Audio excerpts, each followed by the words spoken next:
Eucalyptus, people usually put it in a pot and breathe over it, and I'm going to suggest eucalyptus internally. People don't usually use eucalyptus internally because they say it's alkaloidal. And this is true, it is alkaloidal, but about the same as drinking a cup of beer. All right, it damages the liver about that much, about drinking a cup of beer. The reason I'm recommending it right now is because we want that effervescent. They talk about the Hall's vapolyptus or whatever that shit is. Well, this is eucalyptus, and it's effervescent. So you have it in your belly, it's coming up to your lungs and helping you to clear out your lungs. It's germicidal, it's antibacterial, it's a decongestant, so it's really good. It's something that you want to, add to your teas. Stinging nettle is a diuretic. Stinging nettle makes you pee. Diuretics are some chemicals that make you pee, which is good when you're trying to pass a viral infection. But in addition to that, stinging nettle is extremely helpful at relieving respiratory complaints due to bronchitis, asthma, hay fever, pneumonia. So it's one of the good items. So it makes you pee out stuff, and it actually loosens up stuff inside of your organs. Horehound for the throat, really good herb. It has to be one of my all-time favorite herbs. Laryngitis, hoarse throat, raspy cough, colic, whooping cough. Use horehound. Now, the raw herb lets you know what you're dealing with. It's a medicine, and you can taste it because it tastes like that. It tastes worse than aspirin, but it works way better. Just eat a little piece or you put it in your tea. Good stuff. Another decongesting mucus dissolving herb is fennel. Once again, this is one of those that they use for the licorice flavor. Use sparingly, pinch or two per pot, something like that. Fennel is just something to put in there. It actually works on the inside of the lungs and burns the stuff out of you, basically. Doesn't burn you, but it helps to break down the mucilage. Astragalus is an immune system booster. It works like echinacea. Now, these immune system boosters can't help you if you're already sick. I mean, they'll dramatically lessen the time that you are sick, but they're not wonder drugs. They assist your body in doing its job. So they enter your body, act like an irritant, your body gets this big, strong immune system. So astragalus is another one that you want to try. Dent de lion, tooth of the lion, or what we call dandelion, is another one on the list. Got to get it raw.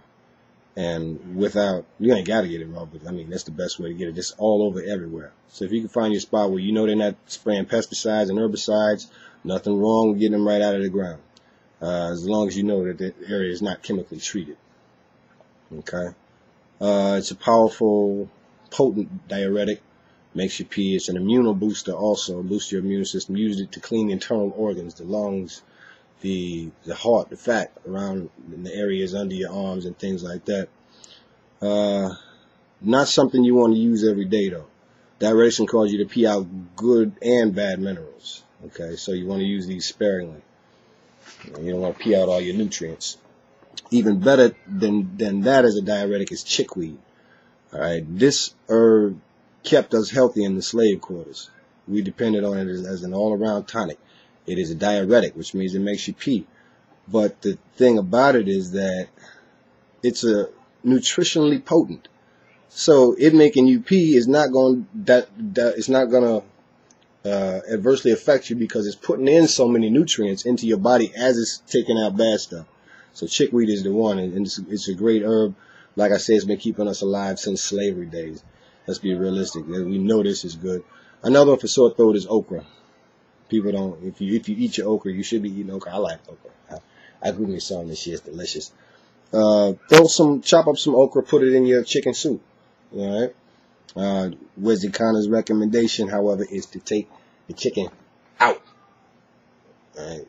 Anyway, to that, my teas I usually add some lemon balm or some catnip or some chamomile just to relax the physical body. You should drink you some distilled deionized water. You don't want to do this, but maybe once or twice a week. Once or twice a month. Spend a day drinking only distilled deionized water. Distilled water pulls free radicals or detrimental charged ions from your body as it passes through your body cavity, and then when it comes in contact with them. It can be depleting for meat eaters or non-vegetarians or people with non-nutritive diets. So if you're not getting your full range of nutrition from the food that you're eating, you don't really want to do the distilled water very often because you ain't got nothing in you anyway. you ain't got no nutrition. So I'm gonna say, you know, you get on your herbs and get on your plants and do your thing like that. In the lungs, I tell this to most of the young brothers, and don't nobody listen. I'm gonna tell you anyway. If you smoking cigarettes or you smoking anything, you need to clean your lungs. Periodic cleansing of your lungs is man. If you're not doing it and you smoking anything, then you're gonna succumb to that. Thyme, regular old thyme that you got in the cabinet that you cook with. Thyme cleanses the lungs. It's an expectorant, which makes it you want to get phlegm out of your body. It's one of the greatest things that you ever going to do for yourself if you're a smoker, and even if you're not, it's good to cleanse the lungs anyway. To that time, I usually add some hyssop, some linden flowers, and sometimes some chaparral leaf, but I don't do that too often. But linden flowers and hyssop, along with the thyme, you got a clean lung. You got a clean lung. Anyway, also on the list, I want to say cloves, regular cloves that you get at the store. You put them all over you or whatever. You know, those are antibacterial. Those we use for ear infections. Those we use for teething, babies who are teething. Antiseptic, anti-inflammatory, antiviral, antispasmodic also. So anyway, I want everybody to be well and healthy and not have to depend on that system for your health and well-being. These herbs and plants are all around you, and most of these that I've mentioned you can find, if not in a health food store, if not at your grocery store, except for like the elderberry, then you can find them at health food stores, and they will keep you from, if you do get sick, they will lessen the time that you are sick, and they will stop your dependency on these people and their drugs so that you once again become master over self. And that's what it's all about. You don't need nobody getting master over you, especially when you got everything to work with right out there in the middle of the God-given earth that God gave your ass. So go and get you some. Hotep.